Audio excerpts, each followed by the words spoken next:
In front of me is XIAOMI Pad 8 and today I would like to show you how you can change font style.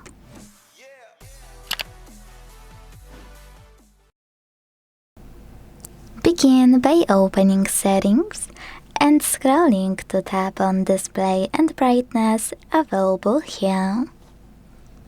Now scroll all the way down to tap on Font Settings and tap on one of those font styles. When you finished, just go back. As you can see, after a few seconds, style of my font has changed.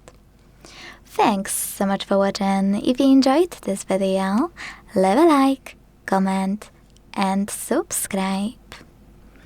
Bye!